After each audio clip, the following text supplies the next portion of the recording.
Thank you. Go ahead.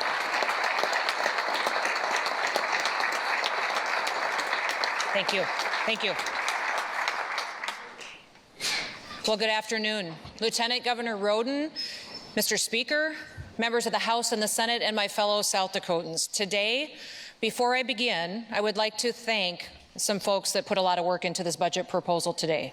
Behind me, up above me, is my Bureau of Finance and Management, the folks at the Department of Revenue, and they are the ones that have spent an incredible amount of time over the last year putting together these numbers, preparing for today, making sure that our figures and our numbers were accurate, and giving us the right economic projections for the future so that we could plan and make investments wisely.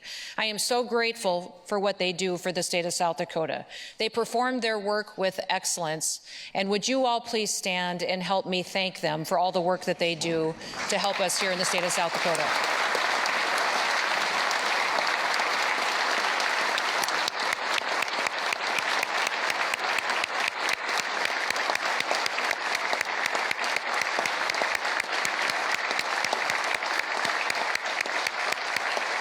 Thank you. Jim Terwilliger leads that bureau. He's called a commissioner. I call him Twigs. So that's his nickname, everybody. If you have any questions about data and information that you get, you can sure ask Twigs anytime. I also want to thank my family that's here today. Brian is here, the first gentleman, but also he has brought with him his parents, Al and Sharon Noem. And I have the most wonderful, perfect father-in-law and mother-in-law. So if you would thank them so much for supporting me and for being here today. They're right over here at the back of the chamber. I would appreciate it.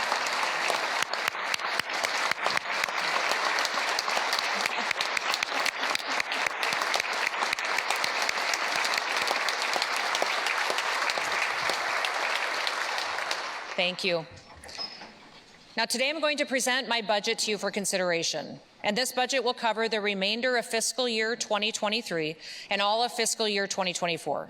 Before I discuss our future, I want to remind you of where we have been and how we stand financially today. The last 4 years, we have made South Dakota the strongest state in America. We lead the nation in almost every single economic metric. Our personal income growth is #1 in the country.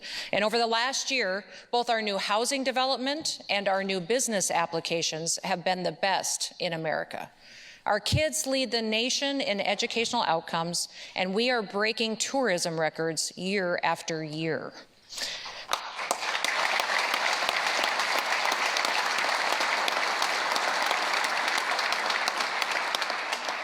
This past year, our unemployment rate has been the lowest that it has ever been in history. Today, we have less than 700 people in the state of South Dakota that are on unemployment.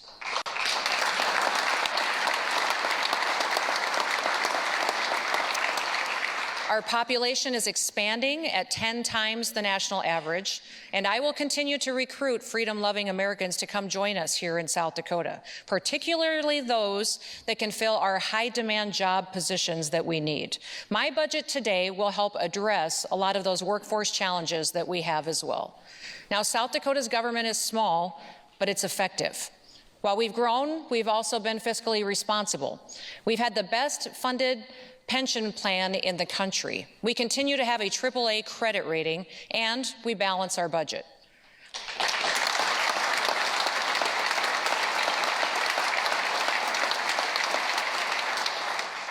I recognize that taxpayer dollars are not our own, that they belong to the people of South Dakota. We all must remember throughout our budget discussions that this money belongs to the hardworking people of South Dakota. In South Dakota, our state motto is "Under God the people rule." And those aren't just words that we say. We believe them. We take action on them. And we must for the future security of our great state. Frankly, the irresponsibility of the federal government demands it. No nation in history has ever survived the tax burden and the spending spree that this White House is proposing.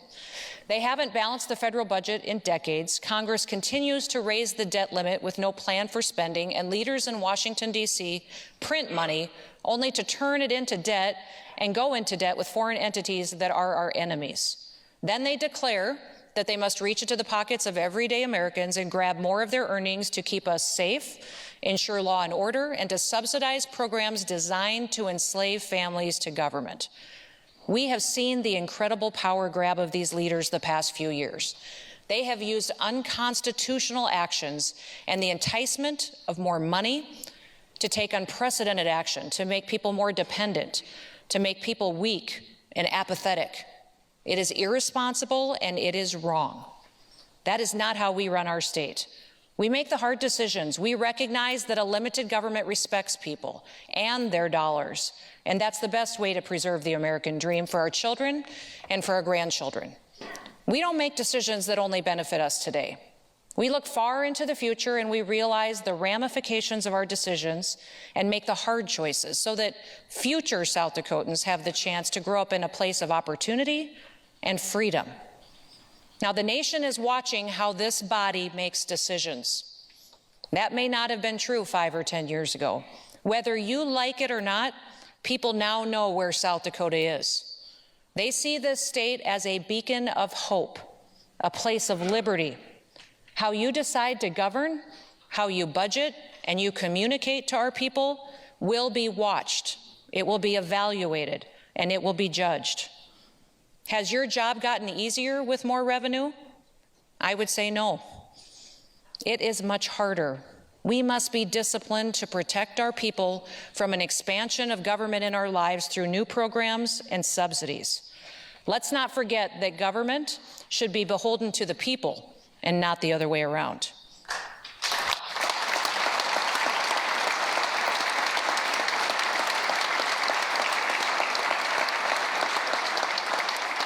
Our founding fathers did not believe in a centralized government. They believed in the rights of individuals and their ability to govern themselves. Now, our state is bringing in incredible revenue. People are making more money, our businesses have expanded, we have recruited new industries, and that's because of the way that we have followed our state's motto, under God the people rule. We have permanently grown our state's economy. We've lived through unprecedented challenges since I've been your governor. We've had a bomb cyclone, a pandemic, a derecho. Make no mistake, this economic growth, it's an unprecedented event as well. We must be leaders who protect South Dakota's way of life as we look into the future. Now, on November 8th, the people of this great state gave us a mandate. They turned out in record-breaking numbers to make sure that we in this building heard from them loud and clear. They demand low taxes, less regulation, and more freedom. They were also very clear that they want us to take care of people and to create opportunities to succeed. As governor, I will continue to listen to our people. I will guide our decisions and our discussion based on my constitutional authority. We have $423 million in reserves. Historically, our goal is to keep 10% of these funds in reserve. Since I've been governor, we have almost doubled that number. We ended last year with a record-breaking budget surplus of $115.5 million. That historic surplus in fiscal year 2022 was largely thanks to sales and use tax receipts growing by more than 12% over the prior fiscal year. So in fiscal year 2023, sales and use taxes have grown by another 14.1%. Early indications for November have us beating revenue projections by another $58.8 million, putting us up $135.3 million fiscal year to date. Sales tax alone is running $81.8 million ahead of the estimates that you adopted. In South Dakota, we know that we have to prepare for the future. And let me be clear, we have done everything we can to help our state be successful. However, economists indicate that there will be challenges ahead. Bad policies are coming out of Washington, D.C. that will unleash a recession on this country. We will be impacted. Earlier this year, our country had 2 consecutive quarters of negative economic growth. The Federal Reserve's increase of interest rates is another indicator that a recession is on the horizon. But South Dakota's growth in tax revenues continue because our state's economy is in a far better position than the nation as a whole. Economists expect that the upcoming recession will be primarily investment-led. They expect that our unemployment rate will remain low, and they don't expect that consumer spending will be heavily impacted. Those factors affect how we're going to budget here in our state. In my budget today, I'm keeping our revenue projections for the future very conservative. The people of South Dakota deserve safe planning that protects them from future tax increases or drastic cuts to state services. We expect that there will be $310 million in ongoing revenue available for fiscal year 2024. We're anticipating that $216 million in one-time revenue will be available for the upcoming fiscal year as well. The budget that I am proposing to you today, it invests every single one of those revenues wisely. Eliminating the sales tax on groceries is the biggest way that in my budget that we can help South Dakotans tackle the challenge of Joe Biden's inflation and protect their hard-earned money. Unfortunately, food costs have risen by far too much. Families are struggling to make ends meet as a result of that. You've heard me talk before about the rapid increases that we've seen in the cost of milk and ground beef and eggs, other groceries. Eggs themselves have increased over 140% of what they were a year ago. Even South Dakota is having our best personal income growth. Still then, even our families' budgets are not keeping up. We can grow those incomes of every single family even more by letting them keep more hard-earned dollars in their pockets. Now, gas prices continue to increase because of President Biden's energy policies and new regulations, new taxes, a lack of utilization of American energy sources, a dwindling reserve. They all indicate to us that that trend will continue. Senior citizens, working parents, single moms, every single South Dakotan right now is paying more for their food, for their gas, to heat their home. Their family finances are struggling under the strain, and over the last 10 years, Americans typically on average would put into their savings account 7 to 8% of their monthly income on average. During the pandemic, their savings was 20 to 30% per month that they put in to prepare for the future. Right now, they're saving less than 4% because almost every single dollar that they make is going to pay their monthly bills, to buy food, and to pay their gas costs and their bills. They are no longer saving money for college, to buy a new house or a new car. They're just barely getting by. We need to give them relief, and we can do so by giving them a $100 million tax cut by eliminating the sales tax on groceries. We have $310 million in permanent revenue growth. We still, even after this tax cut, will have $208 million that will be available to us to meet the needs that the state government is responsible for. We have been exceeding estimates by about $25 million per month. The people of South Dakota overwhelmingly want this tax cut, and they know that we can afford it. Now remember, our revenues are strong because we've grown our economy. It has the strongest in the nation results that we have been able to see. People have moved their families, they have moved their jobs, and they've moved their businesses to South Dakota. Our new housing developments are here to stay. New industries are thriving. The jobs of the future are right here in South Dakota. And once again, we have the fastest growing incomes in America. This growth is sustainable, it is permanent, and there won't be a better opportunity in the future to do this tax cut. My team and I are fully confident that this is the right tax cut at the right time, and I want your help to get it done. Now, Medicaid expansion.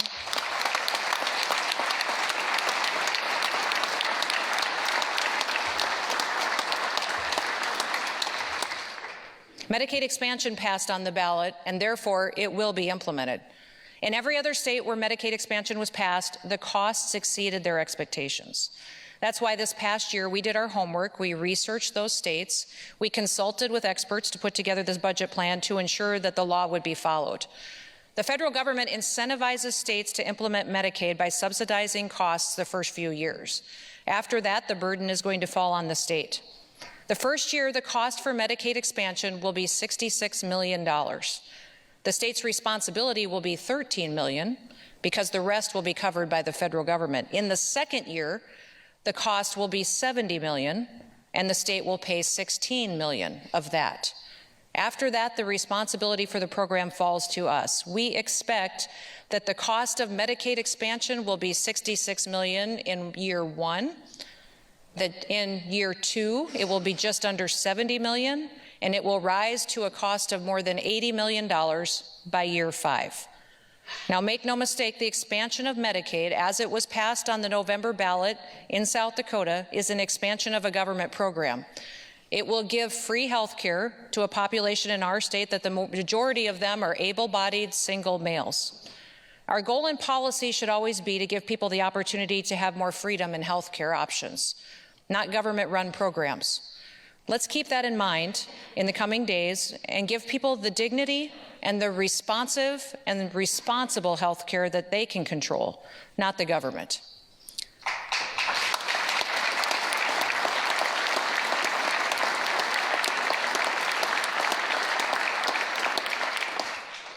There are ongoing budget increases that we address every single year in the legislature. State statute requires that we address state aid to education, that we also take care of state employees and healthcare providers. This year, I am recommending a 5% increase for all three, which is almost double what is required by state statute. A few years back, the legislature, they created a process to establish a rate-setting methodology for health and human service providers. This would affect those services that are delivered by community-based providers. This methodology, it reflects a reasonable amount that we should pay for services that are provided. Now, unfortunately, as the cost of living has increased, reimbursement rates for many of these services have struggled to keep pace. Today, I am recommending that we invest $22 million in targeted increases to reimburse at least 90% of the reasonable rate to all of these providers for their services. Now, some have fallen really far behind. To get to 90%, we will need to give 21% increases to our nursing homes, a 17% increase to community support providers for South Dakotans with developmental disabilities, and a 26% increase for psychiatric residential treatment facilities. Now, these providers are critical to our state, and they ensure that we can take care of some of those among us that are vulnerable, that need the services and depend on the services.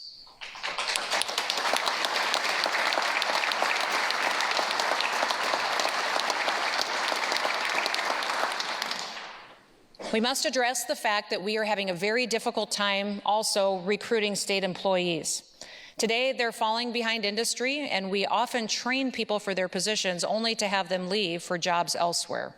My budget has $11 million in targeted pay increases for specific job areas and $11 million in added benefits to ensure that state government has the workforce that it needs to carry out the critical services that are necessary for us to fulfill those responsibilities. I want to remind everyone here of something else. It's one thing that the media forgets to cover every single year. The governor and the legislature do not decide where all of these dollars go that are in these 5% increases that go to education and healthcare providers. We don't decide how those are spent. I would encourage all of you and all of them to talk about putting as much of these dollars into pay increases as they possibly can. South Dakota has the fastest growing incomes in the country, but if you don't continue to invest in your workers, in your providers, or in your teachers, they are going to find good paying jobs somewhere else, and we need them. We need them here in this state.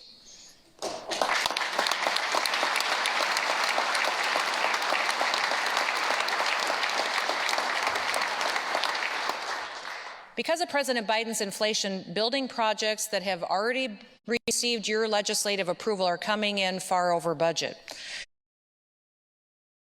I'm recommending $25.6 million in one-time funding to finish these critical projects that we've already started. This request includes a $13 million increase for the state public health lab, a $7 million increase to the Board of Regents projects that we completed and approved last year, and $6 million to the DEX, or the Dakota Events Complex at the State Fair. All of these projects have received your prior legislative approval, and they need to be completed.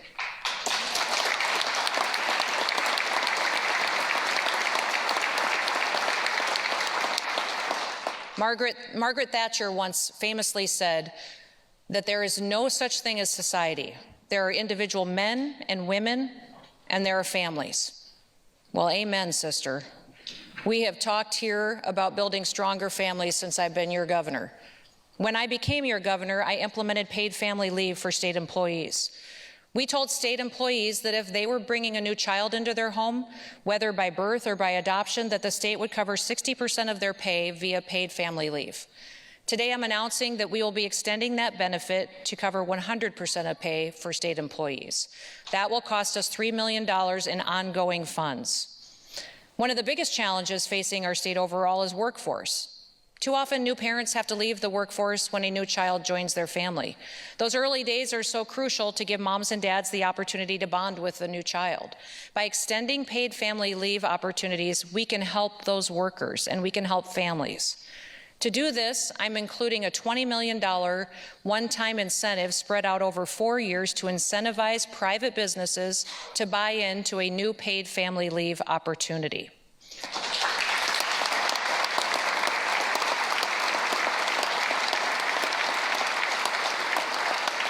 We will also be supporting mothers and families through funding for adoption, for pregnancy and postpartum care for Medicaid patients. We'll also be funding scholarships for foster children, and you'll hear more details about each of these proposals in my State of the State address in January. But it isn't just birth and adoption where our families need our help. We can strengthen families by continuing to help them through some tough circumstances too. Over the last couple of years, you have helped invest in regional behavioral crisis centers.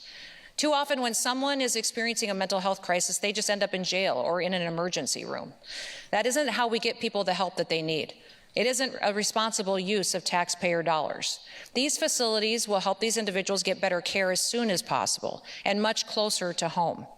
We've built these facilities in communities across our state. You remember that 2 years ago, we funded facilities in Pennington County and in Watertown. Last year, you provided another $15 million to expand these regional facilities statewide. Well, you built the buildings, and now we need to fund the operations. My budget proposes $5.6 million in ongoing revenue to these regional facilities to get individuals the help that they need sooner than they are today. It will not only be better care, it will also be much more efficient, and it'll be much more cost-effective than what we're doing. The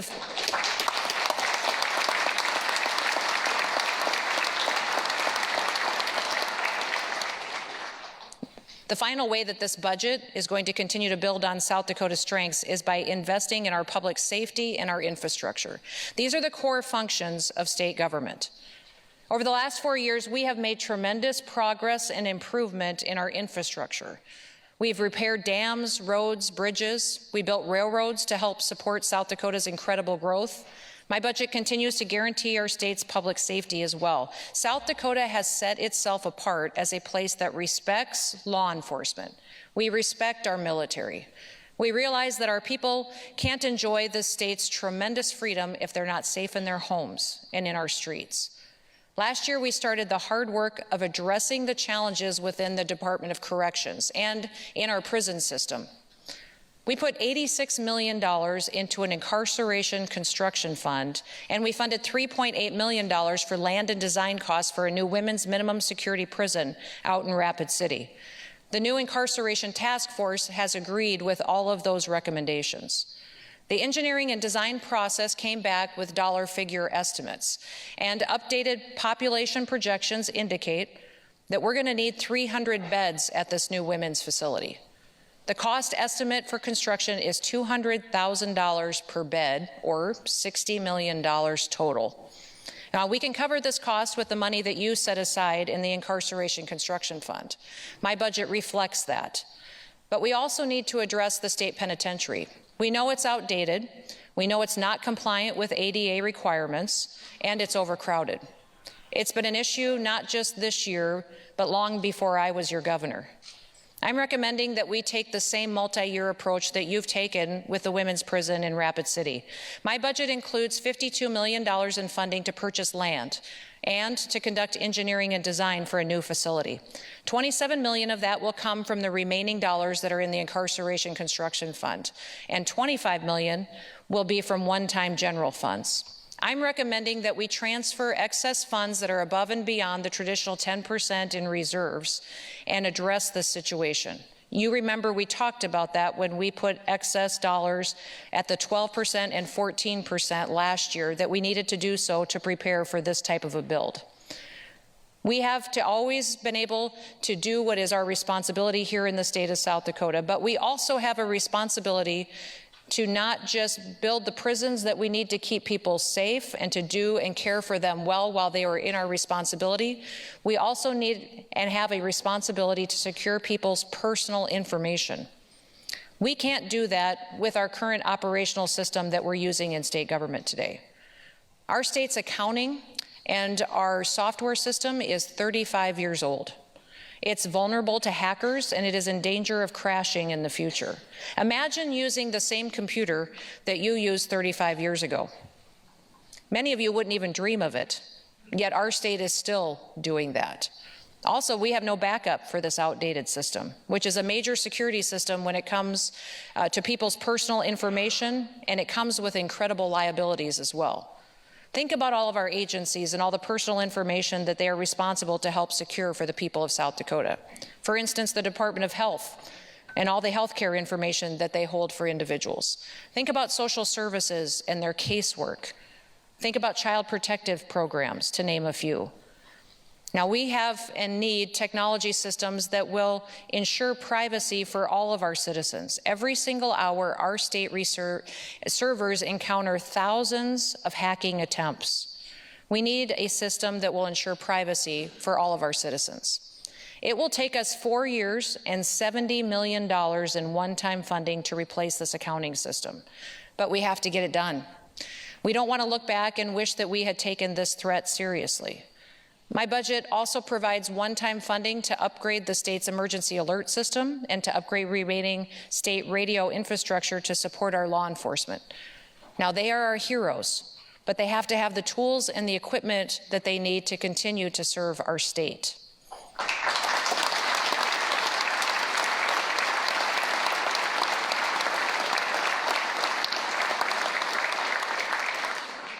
Our National Guard serve us every day, and we can do more to support them as well. Currently, the state covers 50% of tuition if a Guard member attends a Board of Regents institution. We cover about 80% of tuition if they attend one of our state technical colleges. I want to take both of those numbers to 100%. We should fully support the men and women of our National Guard as they pursue their education and they serve our state and our country.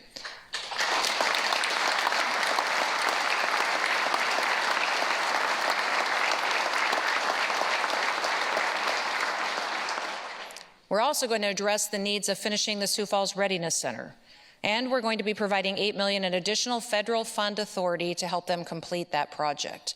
I'm also supporting $29 million in federal fund authority for the field maintenance shop for the National Guard in Watertown, and this will help us get more of our readiness capabilities in the same location.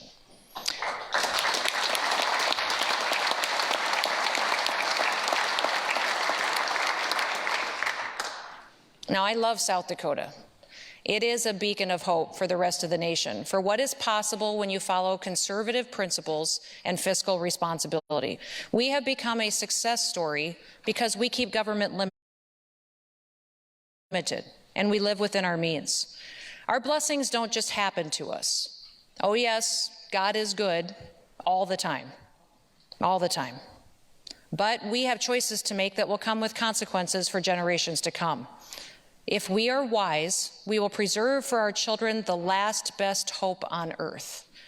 If we fail, well, Ronald Reagan defined that type of failure as sentencing our children to take the last step into 1,000 years of darkness.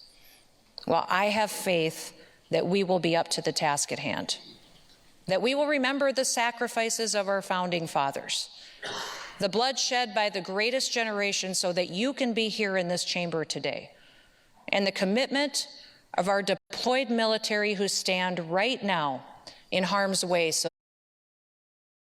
that we can be free. We have no idea what hard is. What they did, what they do, that's hard. We are lucky. We are honored. We are blessed. Let us never forget that. And let's get to work. Merry Christmas.